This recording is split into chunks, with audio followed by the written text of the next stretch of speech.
Bonjour, ici Philippe Bouvard. Eh bien, je vous invite à suivre ma chaîne. Oui, vous savez, YouTube, Philippe Bouvard officiel. À bientôt. Les grosses têtes. Allez, attention! Allez, allez!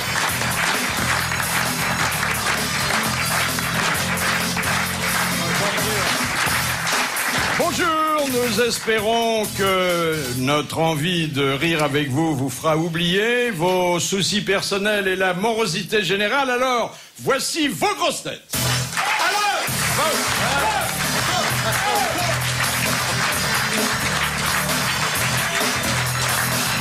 Il fera de la scène le jour où le vin blanc coulera des tuyaux du pompier de service Jean-Jacques Perroni. On ne sait jamais si à la radio il reprend l'une des saillies de son spectacle de chansonnier ou s'il essaie l'après-midi une nouvelle boutade pour le soir, Jacques Maillot.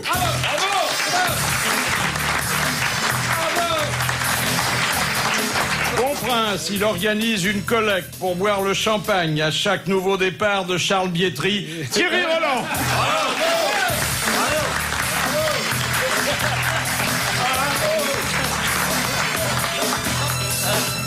Il a inventé la radio moderne au point qu'elle n'a pu se passer de lui que quelques mois. Fabrice.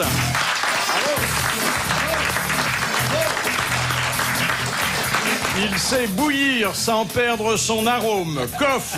Jean-Pierre Coff. Et notre invité d'honneur, dont la présence me réjouit particulièrement aujourd'hui, son plus grand plaisir n'est pas d'entendre dire qu'il est devenu un vieux sage, mais qu'il est resté un jeune fou. Michel Serrault. Alors, bravo,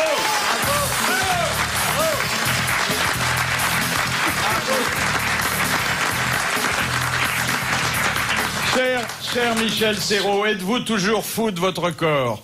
Dis donc, d'abord, j'ai eu très peur. T'as dit un jeune fou et j'avais peur que t'ajoutes et un vieux. Non, absolument pas. Non. Je dois dire que vous êtes à la fois semblable à vous-même et semblable à votre légende, car aujourd'hui, vous en avez une et vous la publiez.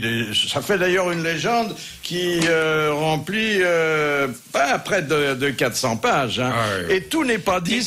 Non, tout n'est pas dit. C'est pour ça. Le plus intéressant n'est pas dit. C'est pour ça que j'ai des questions à vous poser. Alors la première étant, êtes-vous toujours fou de votre corps? Corps s'écrivant bien sûr C-O-R.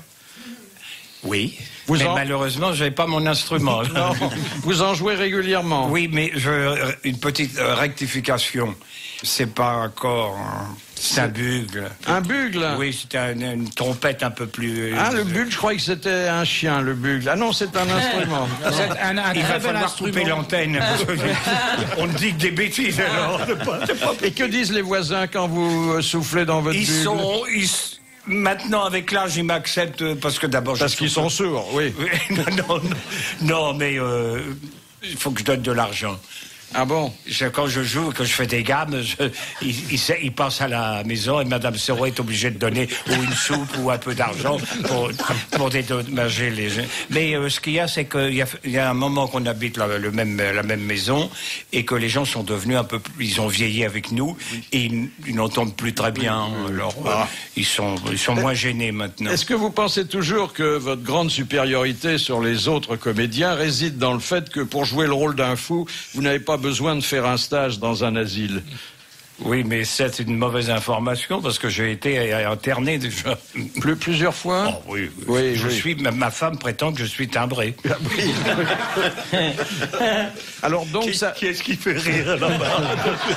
Ah ben c'est... Mais moi je connais bien ma femme et je crois que s'il y en a un des deux qui c'est elle. Vous savez, Audiard, qui a été un de vos auteurs et un de vos amis, disait « Heureux les fêlés, car ils laissent passer la lumière. » Hein? Oui, c'est vrai. Et vous êtes à cet égard assez lumineux. Ah, c'est bien. Non, je voulais aussi... D'abord, je rencontre un tas de gens que je connais, bien sûr. Ça me fait plaisir d'être là, parce que c'est tous des amis. Et puis alors nous deux, alors on peut le dire quand même. Oui.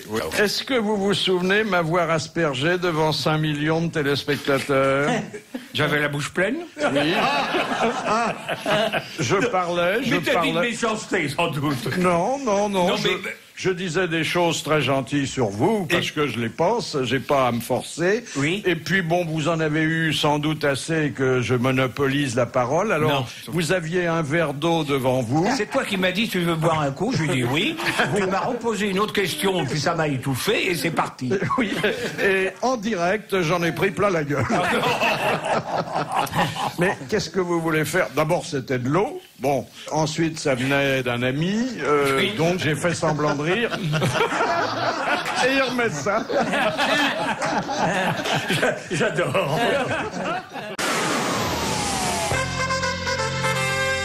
Vous m'avez dit un jour, j'ai horreur des mémoires, ça fait à la fois confidence de boutique et fin de carrière. Alors, qu'est-ce qui vous a fait changer d'avis pour publier les Vous vôtres? savez que ça fait un moment que je fais ce métier, tu le sais. Eh bien, je n'ai fait ce métier uniquement pour gagner de l'argent. Et vous avez pensé Non, que... en fait, je dis, je n'ai pas passé, tu sais, c'est quand même incroyable, j'ai jamais passé d'audition de ma vie. Sauf avec Jean, avec Poiret. Et il m'a fait passer une audition. Il m'a dit, est-ce que on peut travailler ensemble? Qu'est-ce que tu sais faire? Je lui ai fait de la cuisine et des œufs sur le plat, des trucs comme ça. Il m'a dit, ça va. Mais autrement, pas d'audition, rien du tout. Qu'est-ce que je voulais dire? Je ne sais plus. Pourquoi vous avez publié vos mémoires après Eh bien, avoir mais dit... parce que... mais écoute, parce qu'on me l'a demandé. J'en ai rien à foutre. Il dit, pourriez pas écrire? Non, parce que je suis pas un écrivain d'abord. J'écris comme ça. Ah, c'est pas mal écrit du tout. C'est pas hein. mal écrit du tout, oui, mais enfin, je veux dire, c'est du bavardage, etc. Ouais, un peu C'est plus. très difficile de faire rire, tu le sais, en dialogue. Oui. Alors on raconte. Je suis, comme dit Madame Serrault, et c'est vrai, je suis bavard quand même. Bavard. Alors, sur les tournages, je rencontre un tas de gens. Depuis le temps, je connais pas mal de gens. Mais Michel, il faut écrire tout ce que vous racontez, parce que j'aime bien faire rire. Et puis, il y a des histoires. J'ai rien inventé là-dedans, finalement. C'est un peu de mémoire, c'est tout. Et voilà, on m'a dit, mais vous devriez écrire. Et comme on m'engage de moins en moins au théâtre et au cinéma. c'est pas non, moi. mais c'est pour entendre ça que je disais ça. Mais il est dur à déclencher. Mais non, Michel, on vous demande partout, vous tournez, etc. Non, ça va très bien. Mais alors, on m'a dit, vous devriez écrire tout ça. Alors voilà, alors j'ai pris ça assez longtemps. Tu m'as vu au début, ça commence bien, tu m'as vu tout nu. Oui. Oh, j'étais mignon, je devais avoir 3 mois, 4 mois. Alors, Et j'avais des fesses à cette époque. C'est vrai, un beau sourire. Un beau sourire. À peine plus de cheveux qu'aujourd'hui. Oui. Et c'est vrai que vous étiez un beau bébé. Hein. Un beau bébé. Ah oui. Dites-moi, est-ce qu'il est exact que vous ayez baissé votre pantalon devant François Mitterrand? Vous êtes de droite ou de gauche ici? Il est entré un jour dans Comme votre... je mange, je raconte n'importe quoi. Non, il C'était est ce qui vous entré fait un jour plaisir. dans votre Non, loge. je n'ai jamais baissé. Écoute, voilà, je jouais la VAR à Mogador. Et puis alors, c'est toujours... Les histoires de théâtre sont incroyables. C'était en matinée, je crois un dimanche. Et personne ne m'avait prévenu. En fait, il était là. Il est venu me voir à l'entracte. Et à l'entracte, je changeais de costume. Donc j'ai enlevé... Il rentre. J'avais déboutonné mon pantalon. J'étais en chemise, et en Michel, Serrault, etc. Et moi, ce que je fais, je l'embrasse, puisque Et qu'est-ce qui se passe? Mon pantalon tombe. Mais je n'ai pas fait exprès. Il n'a rien dit, d'ailleurs, ça ne l'a pas gêné, puis nous sommes embrassés, parce que... Il aurait été beaucoup plus gêné si votre pantalon n'était pas tombé, parce que ça aurait prouvé que vous étiez physiquement sensible à son baiser. C'est joli, vous pouvez l'applaudir. Est-ce que c'est parce...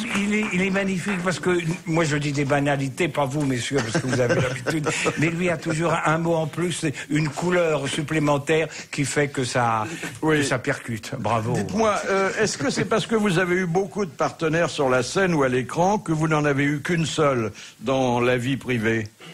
C'est-à-dire que avant de connaître mon épouse, ça va faire combien? 80... C'est pour rire, Nita. Ce soir, qu'est-ce qu'il y a à manger? Rien. Ah bon, j'ai pas faim. Ah bon, elle va se venger. D'autant qu'elle vous a sacrifié sa carrière de comédienne, hein? Je peux pas vraiment. Il aurait fallu la faire venir et je peux pas parler de ça. Elle était très bonne comédienne. Et elle a joué avec vous au départ, avec Poiret. Ben, elle nous a formés tous les deux. C'est elle qui nous a fait travailler, comme elle est beaucoup plus jeune que nous. Non, Elle va être contente, hein? On mangera pas pendant une semaine. Alors c'est marrant parce que c'est toi qui m'as mis sur le chemin là. Hein. Tu parles de ma femme. Alors j'avais écrit un truc sur le cri de la carotte où j'avais inventé ma femme. Ben, ça me fait toujours rire parce que les mecs parlent de leur femme. Ils disent que vous pourriez venir vendredi soir. Ben faut que je demande à ma femme. Est-ce que vous aimez les carottes? Faut que je demande à ma femme. Est-ce que vous allez en Corse cette année? Faut que je demande à ma femme. Enfin c'était toujours. Donc j'ai inventé une femme moi et où je fais dire des sottises forcément et comme, enfin, vous savez tous les uns et les autres que entre l'humour, la vérité et tout ça, les gens confondent tout quelquefois. Ils savent plus très bien. Et alors, ma femme, quand elle va chercher un steak, on lui dit, j'ai lu encore des choses sur vous. Il dit des choses épouvantables. Ils n'ont pas compris que j'étais une femme que j'imaginais. C'était. Oh, vous lui faites des déclarations d'amour à chaque chapitre. Alors, je pense qu'elle sera heureuse de se retrouver. Oui, mais pourquoi? Pourquoi? Parce que moi, j'ai une famille, je donne aux pauvres, je donne à tout le monde, mais ma femme a gagné toute sa vie sur mes cachets, quoi, je veux dire. Et elle a gardé tout cet argent. Moi, j'ai tout dépensé puisqu'il fallait faire. Et elle, c'est la. C'est la fourmi du couple. Je dis du bien d'elle, bien sûr, parce que maintenant c'est elle qui me nourrit. Et toutes les semaines, elle me donne un chèque. Enfin, un chèque, je voudrais bien un chèque, mais elle me donne des pièces. Elle me donne.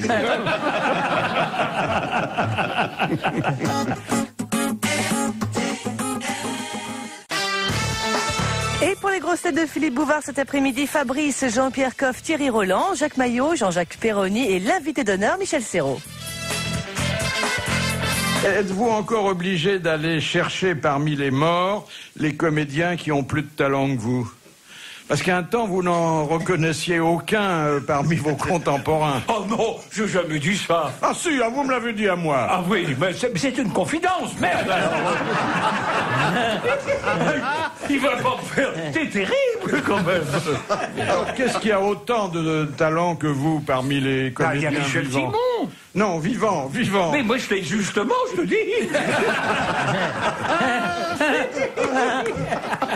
Non, ils ont tous du talent. Talma, Sarah Bernard. Ah oui, ça c'est les grands que j'ai bien connus aussi, bien sûr. Non, tout le monde a du talent. Mais pas dans les mêmes proportions. Que reste-t-il après... De nos amours.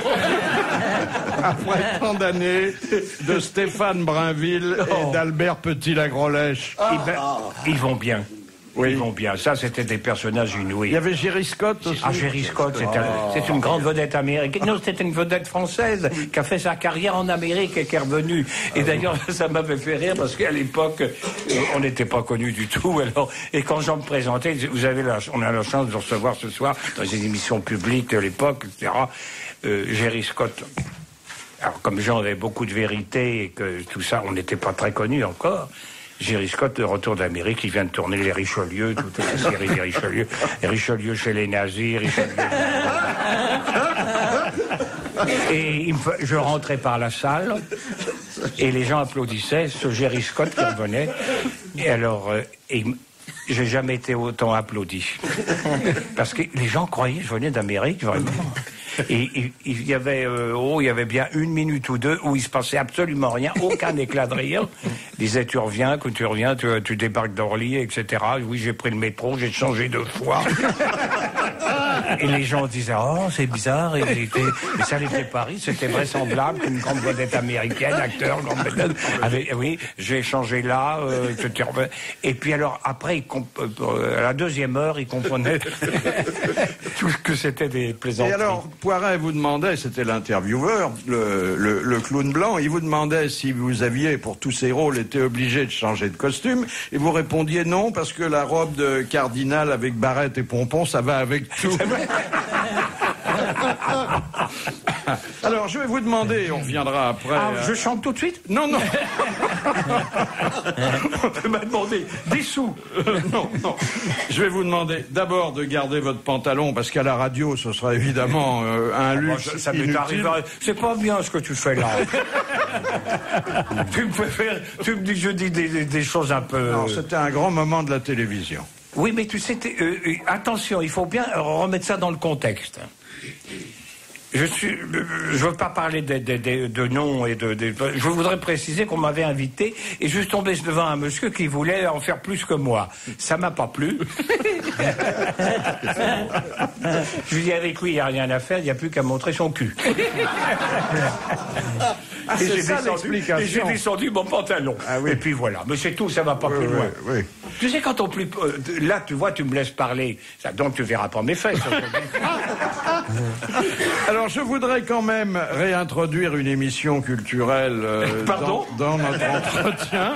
Non, de la culture classique, c'est-à-dire celle qui s'écarte un peu de la culture d'aujourd'hui. Mais la culture d'aujourd'hui, elle est présente et omniprésente à chaque page de Vous avez dit Serrault. Qui a dit, demande Monsieur Maury de Sète, je veux bien changer de sexe, mais à condition qu'on m'en donne un plus gros. Coluche.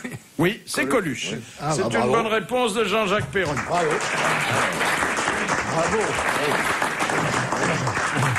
On n'a pas eu le temps de respirer, mais il était plutôt... Une machine, c'était Il épouvantable. était déjà pas mal monté comme ça. Mais qu'est-ce que t'en sais? Je ne sais pas ça. Comment? Mais qu'est-ce que t'en sais? Des précisions, des noms, des faits, des dates? Des dames qui ont manifesté leur satisfaction. Oui, elles ne disent pas toujours la vérité. Oh, quand c'est trop gros, après, il y a des plaintes. Ces dames doivent se faire rechapper. Ah non, mais là, trop gros, c'est pas bon. On a des plaintes, quelquefois. Oui, ça fait à la fois des blessés et des jaloux. Je suis désolé, mais je crois que je vais vous abandonner.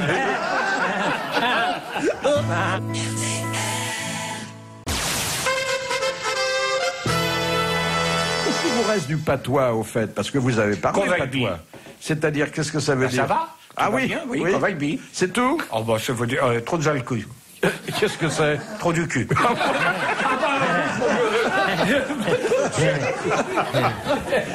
Mais tu vas chercher vraiment tout ce qu'il y a de scabreux là-dedans. Non, mais il n'y a pas de grossièreté dans le livre. Non, et il y a une histoire d'amour, celle authentique que vous avez vécue avec Nita, qui est toujours votre épouse. Elle était comédienne. C'est un reproche ou quoi? Non, pas du tout, non, mais c'est tellement rare dans la profession artistique. Oui. Hein. Mais d'ailleurs, dans la rue, je dis, c'est lui, il est toujours avec la... C'est vrai, je vais faire mon marché, c'est lui, je dis, où il est. Il a toujours la même femme depuis 100 ans. Alors, elle était comédienne. Elle était comédienne. Alors, attention, pas de conneries, comme on dit. Elle était comédienne. Elle était cartomancienne. C'est une bohémienne, un peu. Elle est d'origine russe. Elle dansait et elle chantait. Moi, je ne suis ni russe, ni cartomancienne. Et le coup de foudre a été immédiat. Oui, je crois. Pour vous, elle d'abord été très jalouse de mes... Elle le raconte, elle le dit, je le raconte, parce que je faisais rire plus qu'elle dans les cours quand on s'est rencontrés, et elle aimait pas beaucoup ça. Elle trouvait que j'avais une claque et des gens qui me flattaient, que c'était pas bon pour moi. Et puis alors après ça, à propos de claque, j'ai été obligé de la gifler 1 ou 2 fois. Et elle a compris qu'il fallait pas plaisanter avec Monsieur Michel. Vous l'avez conquise par la force. Ah oui. Non, la vérité, c'est que elle est d'origine russe et elle était partie elle n'a pas connu la Russie, mais elle a été élevée par ses grands-parents et c'est toujours pareil. J'ai toujours profité des autres. C'était des gens qui avaient ramené un trésor de Russie. Ah oui. Ils avaient ramené des confitures, du borsch. Et pour moi, c'était formidable, c'était l'héritage. Alors, je n'ai pas épousé ma femme, j'ai épousé le borsch. Ils étaient très riches en borsch. Il y avait des vieux bijoux qu'elle a encore, qui ont été vendus au fur et à mesure.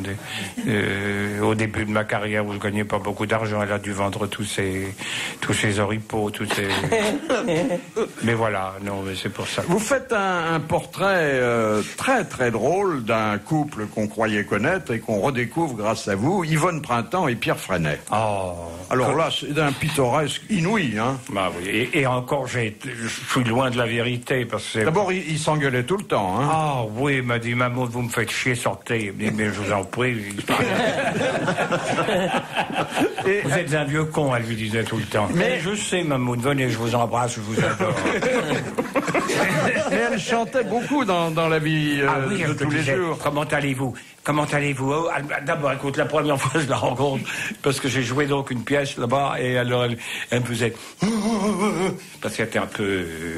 pas fatiguée, mais elle était déjà un peu bizarre. Elle avait d'abord sa voilette, et puis elle avait son petit chien, qui était une horreur de chien qui mordait tout le monde. Et elle l'avait sur sa poitrine, n'est-ce pas? Et elle disait, oh, vous! Elle me disait, vous, je vous hais! Alors moi je dis, bah oui, c'est bien. Le chien qui voulait me mordre. Et puis après elle se reprenait, elle fait, je vous hais! Elle avait une voilette qu'elle avalait. Et elle faisait, je vous hais, mais ça n'a pas d'importance. Et elle chantait. Il y avait une phrase parlée, une phrase chantée. Et l'autre était à côté, très gentil. Et alors lui c'était des gens formidables. Des artistes comme moi. Mais lui avait une façon curieuse de conduire sa voiture, hein. Oh, il démarrait en marche arrière. Parce que j'ai beaucoup de respect, beaucoup d'admiration pour Pierre Freinet, parce que c'était un homme formidable. Formidable. Mais de temps en temps, il avait pris un peu... et maman, il me gêne pas, il disait, vous êtes là, il lui a dit, on s'est marre, dit, attention, ça va, crie. Qu'est-ce que vous avez dans la voiture derrière?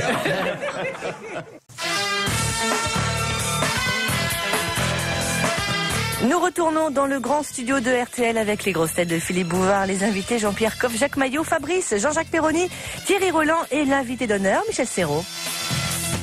Une deuxième citation. S'il vous plaît. Oui. Madame Robin la propose. Qui a dit « Les enfants se rendent compte qu'il y a des invités à la maison quand ils entendent leur mère rire aux plaisanteries que fait leur père ». Ah oui. Alors, la question c'est qui l'a dit? Les enfants du Marais. C'est mort ou vivant? C'est mort et c'est pas de chez nous. Ah, c'est américain? Américain. Non, Mark Twain, il l'a dit tout de suite parce que c'est un puits de science, un puits rempli d'alcool, mais quand même. Bonne réponse de Jean-Jacques Perroni. Rempli d'alcool, c'est moi? Oui. Il boit pour oublier qu'il fait de la peine à tout le monde le matin avec Laurent Gérard. Ben oui, c'est bien, oui. Hein? Mais l'alcool, c'est bien. Oui. Moi, quand je joue, en général, je suis aussi... C'est vrai? Ah oui, il y a 2 personnes qui me mettent en scène, qui m'installent, et puis je joue. Mais oui, je peux plus descendre de ma loge maintenant. Alors ça revient en scène. Eh oui. Mais autrement, alors, oui. Faut prendre du bon. Ah oui. Pour pas avoir d'aigreur. Ah oui. Faut se méfier parce que vous racontez un peu n'importe quoi. Souvenez-vous, quand vous jouiez avec Jean, La Cage aux Folles, vous expliquiez volontiers aux journalistes ou aux spectateurs que vous viviez maritalement avec lui. Mais non, c'est lui. Alors, forcément, j'ai relu des choses et les souvenirs reviennent. Et il a dit plusieurs fois de moi que j'étais un travelot qu'il avait trouvé dans le ruisseau.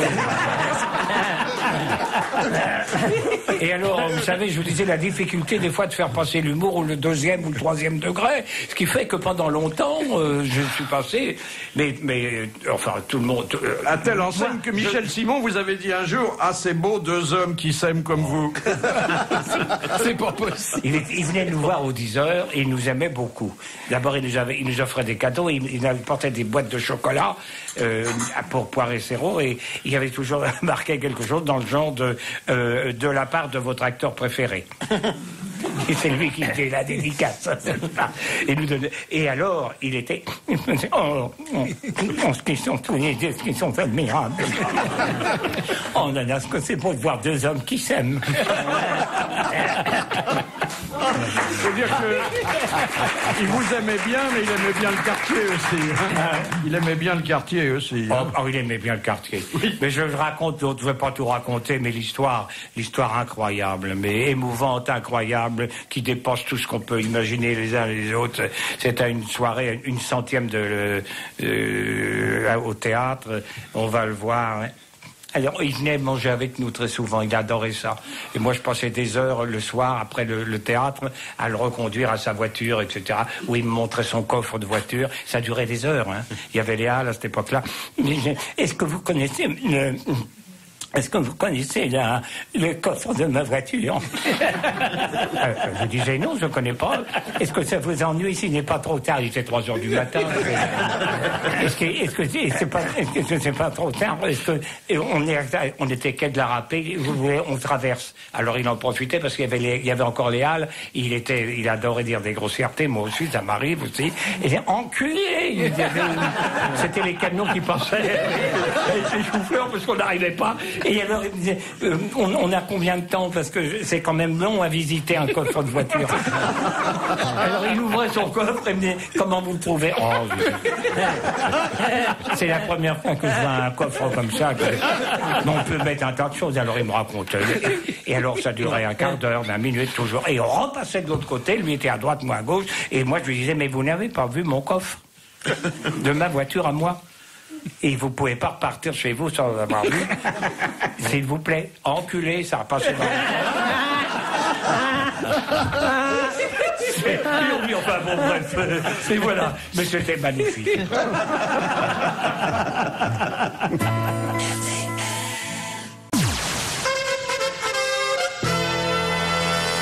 Une question de Madame Gentil. Dans leur comportement sexuel, quelle est la différence entre un dauphin et un phoque? Oh ben alors... Attention, on va encore choquer notre ami là. Le phoque, il est homosexuel. Non, pas du tout. Non, d'abord, en plus, il paraît que ce ne sont pas les phoques, mais les fox. Non, c'est la voile arrière. Oui, bon, prend le vent à l'arrière. Voilà. C'est pas... On n'est pas d'accord sur l'origine, hein. Parce qu'il y en a qui prétendent que c'est le fox terrier. C'était le fox. Si, mais parfaitement. Le fox terrier. Mais enfin, le fox terrier a des tendances qui sont tout à fait discutables. Vous avez vu le sexe d'un phoque? Non, Narnou. Bah alors. Il y en a un qui est ovipare et l'autre qui est vivipare. Ah bah non. Non, c'est par frottement ou par introduction? Non, c'est des Je ne vous demande pas comment ça se passe. Hein. Nous sommes dans une émission honnête. C'est une question. Non, mais il a raison. Il se cache devant son petit doigt. Le phoque... Il y en a un qui pond des œufs et l'autre pas. Non. C'est pas une question de taille tout de même. Pas du tout. Le phoque met bas à terre et le dauphin dans l'eau. Exactement. Voilà. Le dauphin se reproduit dans l'eau et le phoque sur la terre ferme. Voilà, une bonne réponse de Jean-Jacques Perroni. Et ça n'a pas dérapé dans le graveleux comme vous l'espériez. Et non, mais enfin, pour répondre, il faut le savoir. Voilà. Dites-donc, vous parlez dans votre livre, Michel, vous parlez de la remise du mérite agricole par Jean Glavany. Mérite agricole que vous portez, hein? Écoutez, oui. Il paraît que vous l'avez pas laissé parler, ou presque, hein? Ah non, si, mais il était... Ah si, il avait appris à... Non, il a été très bien et très gentil. Et alors, on peut le dire, parce qu'ici, personne n'écoute cette émission. Hein. Ça fait longtemps. Et alors, parce que je pourrais dire, j'ai beaucoup de... Mais je suis décoré, j'ai autre chose que ça. Oui, mais c'est bien. Oui. Mais alors ça, tu vois, j'en porte qu'une, c'est le mérite agricole. Mais pourquoi avez-vous eu le mérite agricole? Pourquoi? Parce qu'il est cultivé. Parce que vous êtes cultivé. Non, mais attention, j'ai eu quand même une ferme. Oui. Et puis je l'ai gardé 15 ans avec une exploitation qui fonctionnait. Et puis alors après le film aussi que les gens, les agriculteurs, les cultivateurs, etc. ont bien aimé, etc. Ils m'ont donné le mérite agricole. Qu'est-ce que vous le savez très bien. Vous savez très bien que pour nous acteurs, les pauvres petits acteurs, la Légion d'honneur, c'est bien,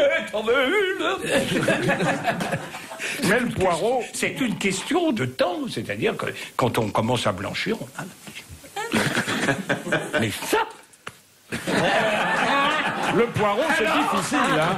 Ah oui. Et alors, je ne pense que ça. Qu'est-ce que vous Et alors cultiviez dans votre ferme?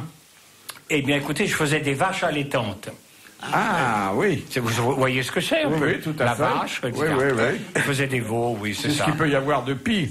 Oui. Ah, elle est bonne, ah, elle est bonne. Ah oui, elle est bonne. Ah oui. Tu n'as pas connu, toi, la maison là-bas? Non. Ah ben oui, c'était important. Et qu'est-ce qui vous a fait renoncer à la vache allaitante? Les impôts. Ah oui. Ils ont voulu récupérer un peu d'argent. Et ils acceptaient pas d'être payés par traite. Non, je leur donnais des... Bravo. C'est très en forme. Ah oui. Est-ce que je pourrais le rajouter dans mon livre? Oui. Je pense qu'il va falloir que vous retiriez parce que j'ai vu que vous figuriez déjà en bonne place sur la liste des meilleures ventes. Mais vous êtes quand même distancé par Bernadette et Loana. Ah, pour l'instant. Pour l'instant, oui, parce que en principe, on fait tout pour que ça fonctionne. Hein. Parce que j'ai besoin d'argent, parce que... Oh, mais je crois que ça va fonctionner. Oui, non, ça va fonctionner, oui. Oh, moi, j'ai aucune inquiétude pour vous. Je voudrais poser une de ces questions culturelles ou assimilées qui constituent la trame de notre émission depuis 25 ans. Question de Madame Enaf, qui s'adresse... Le pâté Enaf. Qui s'adresse C'est bon, le pâté Enaf. Oui, à Jean-Pierre Coff, cette question. Bah oui. Qu'est-ce qu'un pet en l'air? C'est infréquentable. C'est un vêtement. C'est un vêtement. C'est un... Une redingote. Non. Non, c'est un peu plus court. C'est une sorte de melon. Ah, un raspé. Ça s'appelle aussi. Oui. Raspé. Oui, un pet en l'air plutôt qu'un raspé. Une veste courte. Oui, mais qu'on met où? Bah, au-dessus du pantalon, en général. Oui, non, mais... Bah oui. Ah oui, dans quelles circonstances? Dans quelles circonstances, là, mettons? Pour se marier. Non, quand on a de l'aérophagie. Non. Chez soi. Oui. On la met pas pour sortir, c'est comme...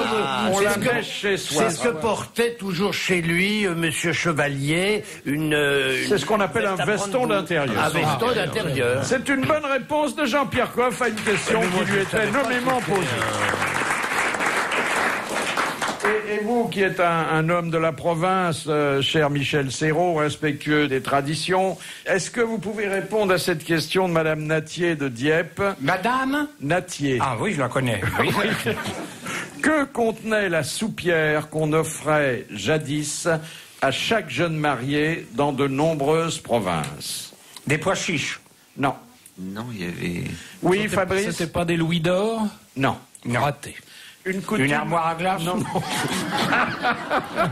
Une enclume? Non, une coutume. De l'urine. Mais pourquoi de l'urine? Des jarretières? Non. Une coutume charmante, très symbolique et qui a d'ailleurs complètement disparu. De la soupe, un potage? Non. Des préservatifs? Non. Oh non. Ah, c'est un vêtement, Philippe? Non, pas du tout. Pas du Non. Je vous dis, c'est très symbolique. Très symbolique. Et on ne peut pas dire que ça enrichissait le ménage. Car à peine avait-on soulevé le couvercle que le cadeau disparaissait. Oh. Des papillons? Non. Une colombe, un oiseau? Oui, des colombes. C'est deux colombes qui étaient le gage du bonheur et de l'harmonie du couple. C'est une bonne réponse. Ça, c'est très beau. Mais elles étaient vivantes ou entourées de petits pois? Mais non, vivantes. Ah bon? Parce qu'elles s'envolaient. Vous savez, une colombe cuite, ça vole pas beaucoup. Bah oui. Hein.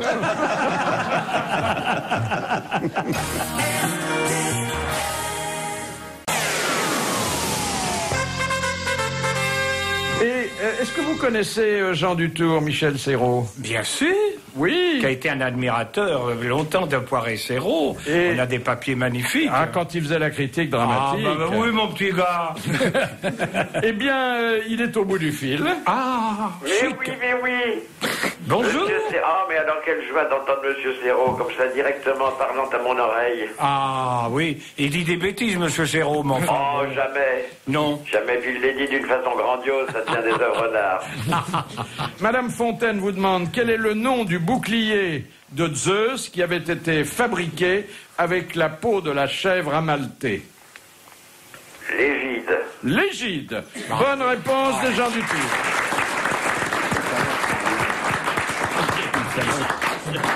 Une deuxième question de Monsieur Moreau. Avant d'être anobli par Charles VII en 1429, quel était le nom de la mère de Jeanne d'Arc? Charles VI. Ouais, voilà, la mère de Jeanne d'Arc, je vais vous dire, c'était une brave dame. Oui. Elle avait fait un pèlerinage à Rome, ce qui était une chose assez rare chez les vilains et les manants de cette époque. Et on l'appelait Isabelle Romé. Isabelle Romé. Bonne réponse de Jean Dutour. Je pense qu'il faut maintenant saluer très bas, tirer l'échelle et dire maître, à demain. Bravo. Vous avez vu, hein? Ah, c'est magnifique. Et puis vous savez, on n'a rien préparé, hein? Mais ça se voit. Ça, c'est une question qui peut s'adresser à Michel Serrault ou à Thierry Roland, indifféremment. Question de Madame Durand de Brest. Quels sont les hommes qui, dans leur tenue professionnelle, portent des porte-jartelles? Les travelots? Les arbitres? Non. Les égoutiers? Non. Non, des joueurs de hockey, non? Oui, les joueurs de hockey. Oh, bravo. Bonne réponse de Jacques Maillot. Mais Les attends, joueurs de hockey. les joueurs de hockey sur gazon ou sur glace? Oh, ils jouent où ils veulent, hein. Il sait pas. C'est pas marqué sur la Il fiche. prépare Écoutez, c'est c'est pas d'à peu près, il a raison. Eh oui. Ah non, c'est trop facile. Ah bah oui. Non, la question doit être retirée. Michel, et c'est toujours comme ça. Oui, mais je sais bien, c'est pour ça que j'écoute plus. Je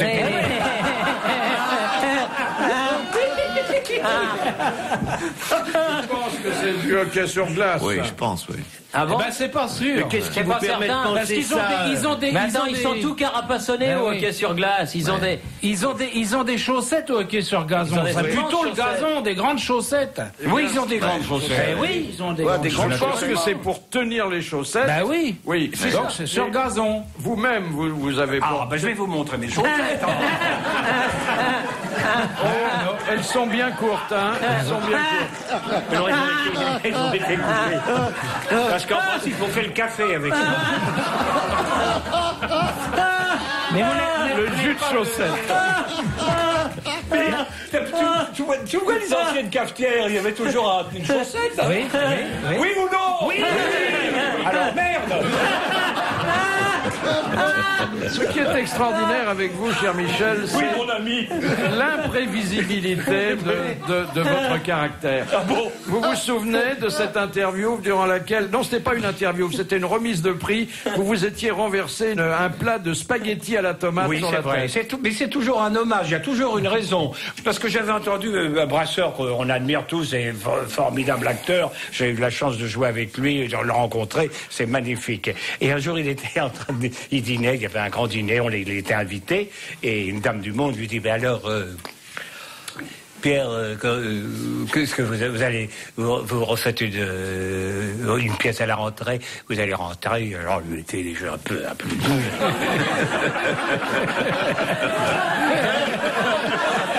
Ah, la mimique. La mimique. Ah oui, il manque l'image là. Mais alors il lui dit, et elle c'est une bonne femme, lui dit, alors vous savez que c'est, il dit, il savait pas quoi lui dire, il était un peu parti, et il dit, je vais jouer le misanthrope. Elle fait, oh, cette pièce est magnifique. Comment vous allez jouer ça? Et il y avait des spaghettis. Il dit avec une perruque, il prend le plat.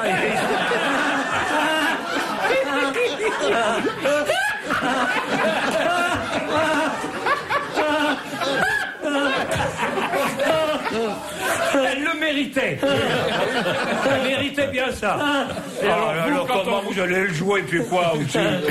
Et alors vous, au César, vous avez réédité... Et alors, non, c'est un hommage. Ah oui, un hommage à Brasseur. Ah oui, oui. Et donc j'ai dit, qu'est-ce que vous allez faire? Ben, je vais jouer le misanthrope avec une perruque craque.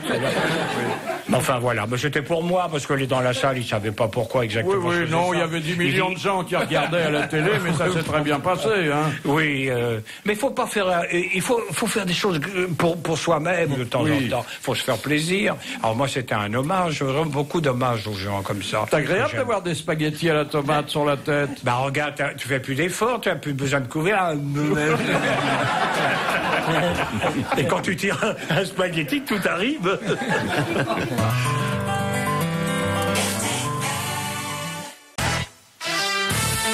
Suite des grosses têtes autour de Philippe Bouvard, Jean-Pierre Coff, Jacques Maillot, Fabrice, Jean-Jacques Perroni, Thierry Roland et l'invité d'honneur Michel Serrault.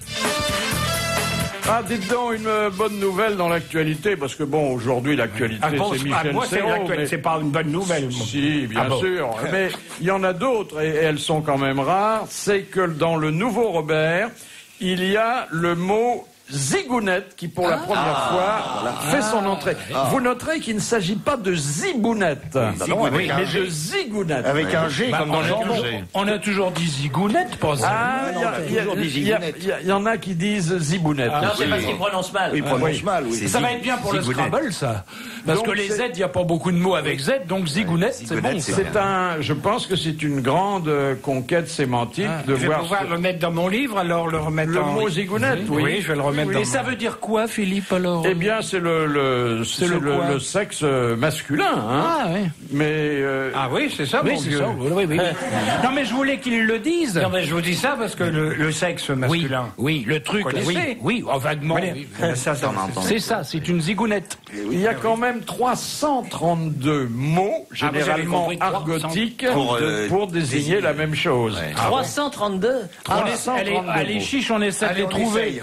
Allez. Non, c'est pas la peine parce que la plupart des filles, les oreilles honnêtes.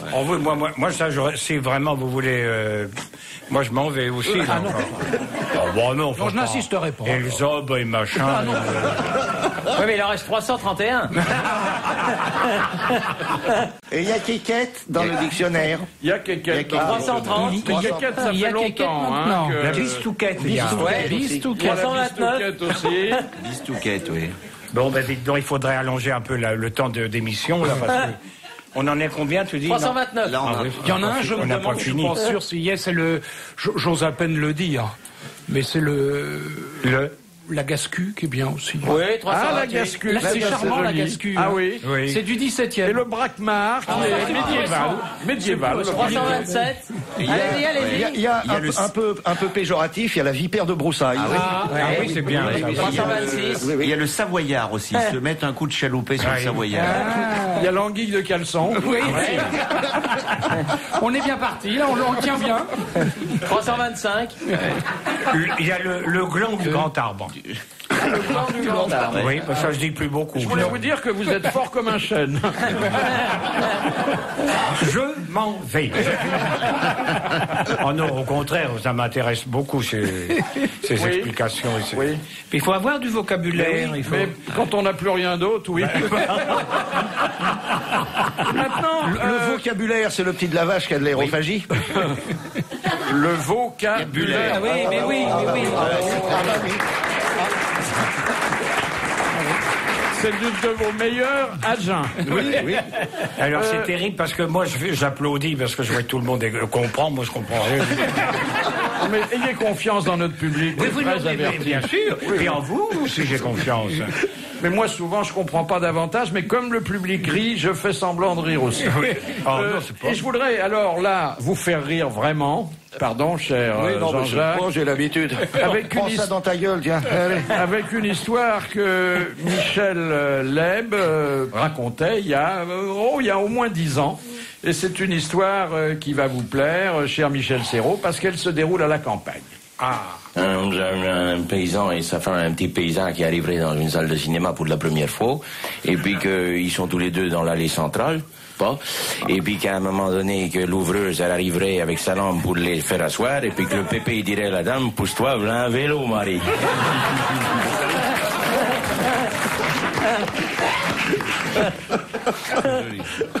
Elle est courte, hein? Oui, courte, mais elle est bonne. Une histoire est réputée bonne quand le rire est plus long que l'histoire elle-même. Et c'est pas le cas, là?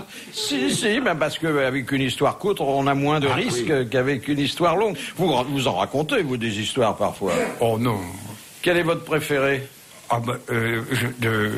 D'histoire? Oui. Oh, j'en ai pas.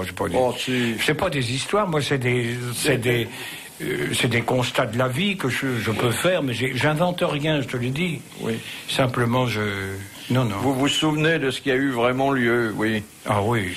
Regardez ce qui a eu lieu l'autre nuit dans la périphérie immédiate de la propriété bretonne de Marie-Lise Lebranchu. Vous savez qui est Madame Lebranchu? Oui, bah évidemment. Qu'est-ce qu'elle fait, Madame Lebranchu? Je sais plus ce qu'elle fait maintenant. Elle a vendu. Attendez, laissez Michel. Non, je sais plus. Madame Lebranchu, oui, non, mais vous la situez où? Dans son village. Oui, mais quelle est sa profession? Antiquaire. C'est un peu ça, finalement. C'est pas loin de la réalité. C'est pas loin de la réalité. Je vais vous apprendre qu'elle est garde des Sceaux actuellement. Donc ah bon? Oui. Elle a beaucoup de problèmes d'ailleurs, cette pauvre Marie-Lise. Oh, puis c'est pas fini. Oui, et c'est pas fini. Et alors, naturellement, comme toutes les demeures ministérielles, elle bénéficie d'une protection rapprochée. Et l'autre nuit, les gens qui gardent sa propriété bretonne ont arrêté 4 hommes vêtus de treillis, cagoulés, portant des sacs à dos. Et il s'agissait, non pas de dangereux terroristes, mais d'un commando du Front de libération des Nains de Jardin. Ah oui. Voilà. Enfin, depuis le temps qu'on les attendait. Vous les défendez, vous, les Nains de Jardin? Ah bah oui, quand même. Voilà, mais vous imaginez les CRS en train d'arrêter ces malheureux de très petite taille, évidemment. Comme quoi on a une police quand même très efficace. Oui. C'est rassurant. Ça veut dire que la mère Lebranchu, elle a des nains de jardin chez elle? Oui, ça vous... Non, ça veut dire que c'était une action spectaculaire pour parler d'une grande cause qui m'est chère, parce que j'adore les jardins. Et les nains? Et confraternellement, alors.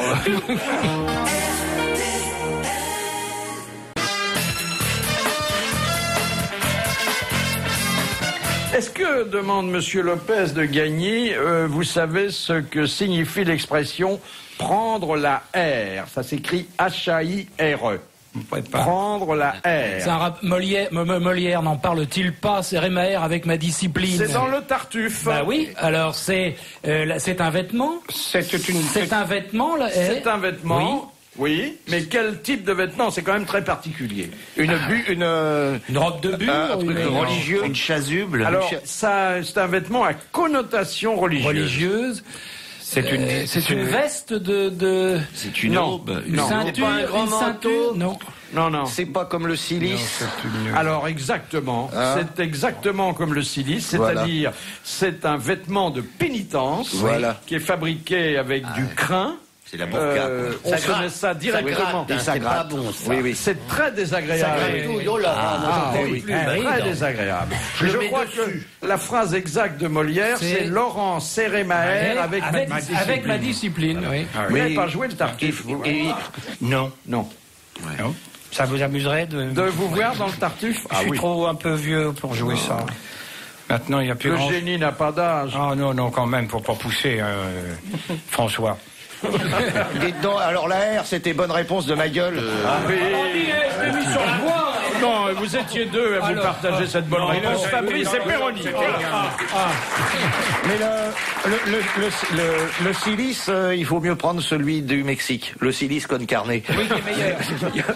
Je lis dans les journaux une nouvelle d'un intérêt majeur, c'est que le 17 novembre, vous allez, cher Michel, participer avec Darry Cole à une manifestation à Neuilly pour protester contre l'encombrement automobile de l'avenue Charles de Gaulle. Vous n'étiez pas au courant? Ah, pas du tout. Ah, c'est vrai?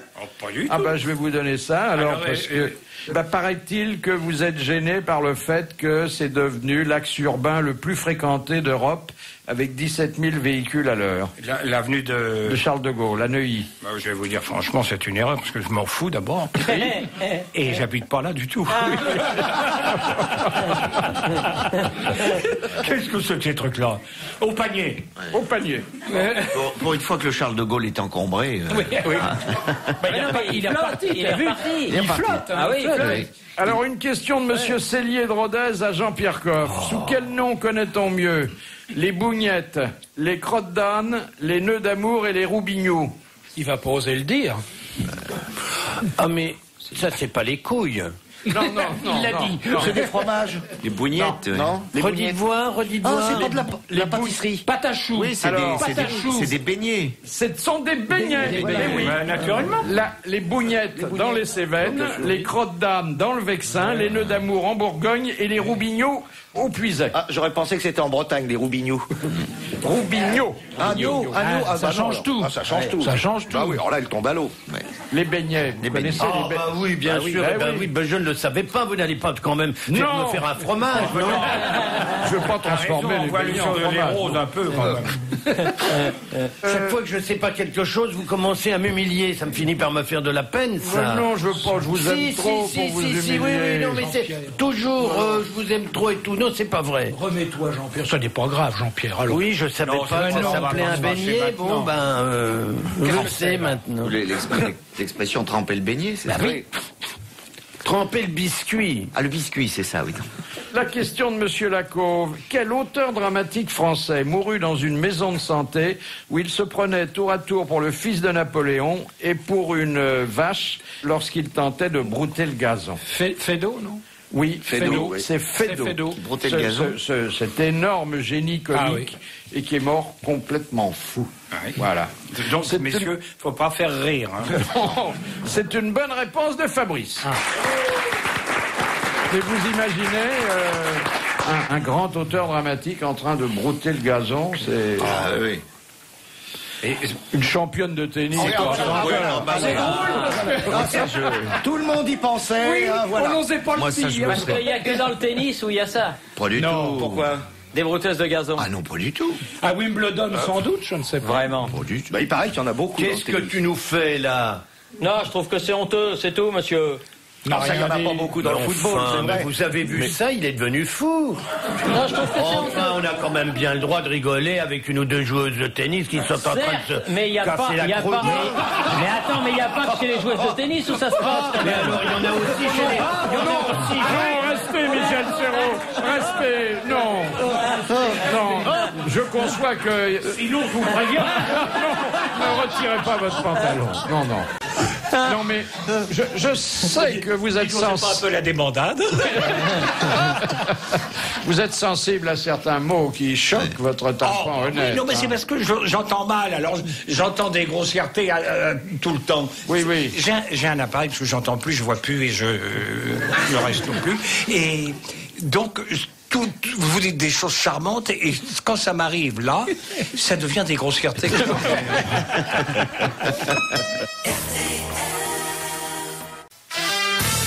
Et jusqu'à 18h, les grosses têtes de Philippe Bouvard, ses invités Thierry Roland, Jean-Jacques Perroni, Jacques Maillot, Jean-Pierre Coff, Fabrice et l'invité d'honneur Michel Serrault.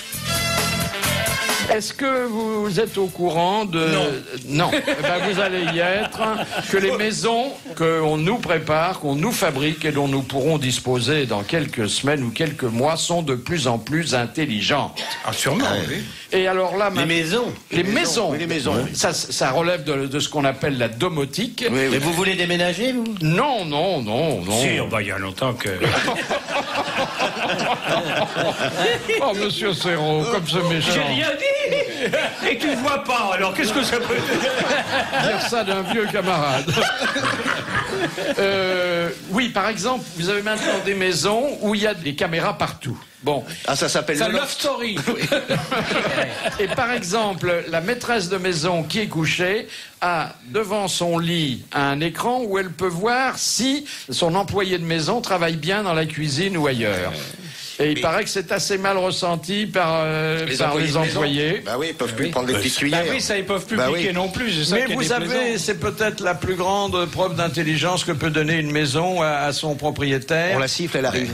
La télécommande, vous êtes au bureau, vous dites, voilà, je vais rentrer dans une demi-heure, je voudrais que j'ai un bain chaud, que l'appartement soit à telle température, que la maison sente tel parfum, jusqu'où ça va, et qu'il y ait une pute dans mon lit. Voilà, que tu dises à la voisine de venir. C'est les maisons qui vont installer à la place des grands ensembles dans la périphérie des villes, c'est bien ça. Oui. Hein, ça Enfin, peut- non, c'est ce parce qui va- que ça coûtera beaucoup plus cher que les grands ensembles. Hein. Et par exemple, vous direz, ben voilà, je suis fatigué, je suis affamé, et c'est la domotique qui prendra le relais. Vous rentrerez chez vous, il y aura un repas qui sera prêt. Et la maison dormira pour vous. En fonction du régime que vous aurez mis dans l'ordinateur, et en fonction des plats que vous affectionnez. C'est formidable, ça.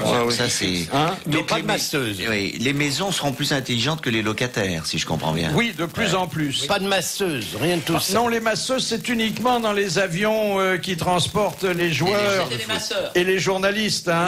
Vous voyez bien que ça existe aussi des joueurs de football comme ça. Vous voyez bien, ils veulent pas de masseuses. Ils veulent que des masseurs. Il y a une raison quand Dans l'avion même. en question, il n'y avait pas de journalistes. L'avion qui allait en Australie. Il n'y avait pas de Donc, journalistes. tu sais pas ce qu'il y avait dedans. Donc, il y avait peut-être des Si, il y avait- masseuses. Non, c'était des masseurs. Comment tu le sais? Mais parce que c'est toujours Parce des que masseurs. c'est la main de ma sœur, c'est bien Parce connu. que c'est toujours les masseurs qui s'occupent des joueurs. Pendant 24 heures, il y a bien dû y avoir une ou deux. Oui. Et les femmes de joueurs étaient là? Non. Mais Que des joueurs. Non, Bah non, mais, quand non, on mais va- quand on va à Strasbourg, on n'emmène pas sa saucisse. non, mais en Australie, il y a des jeunes filles qui sont très, très sympathiques. À Nantes, oui. Parce que tu y étais? J'y fus. Ah oui, mais pas dans l'avion des Pas joueurs. dans l'avion des joueurs, non. Ils n'ont pas voulu de toi. Ils n'ont pas voulu de nous, non. Alors, il y a une question que pose l'équipe et que je voulais vous poser, et qui dit, mais comment se fait-il qu'un petit pays, au moins sur le plan démographique, 20 millions d'habitants seulement, comme l'Australie, tient la dragée haute à tous les sportifs du monde? Et parce que c'est un vrai pays sportif. C'est aussi bête que ça, parce qu'il y a une culture sportive à l'école qu'il n'y a pas dans les autres pays latins, notamment. Parce qu'en France, on peut pas dire qu'il y ait vraiment une culture sportive à l'école. Hein. Enfin, ils apprennent à tabasser quand même, parce que le rue du Gary, hein. Ah oui, Je veux dire, ils s'entraînent au oui. tir Non, aussi, ça c'est vrai que c'est pas des poètes. Tactiquement, si je puis dire. Non, c'est pas des poètes. Mais Le match au Stade de France, là, on a bien senti qu'ils étaient sportifs, ils sont très physiques. Enfin, Oui. dans les tribunes, hein, Oui, pas sur le oui. terrain.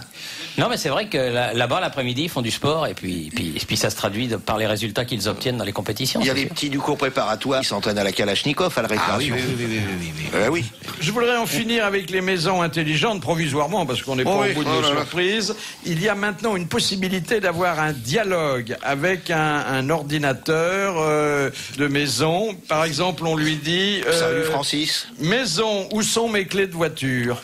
Et l'ordinateur qui a été connecté sur le bip du trousseau de clés dit, elles sont restées dans la voiture ou elles sont sous l'armoire à glace. Mais ça, il y a longtemps que ça existe, ça. Vous savez, Giscard, depuis 81, quand il passe devant l'Élysée, il fait « Méjean ». Méjean.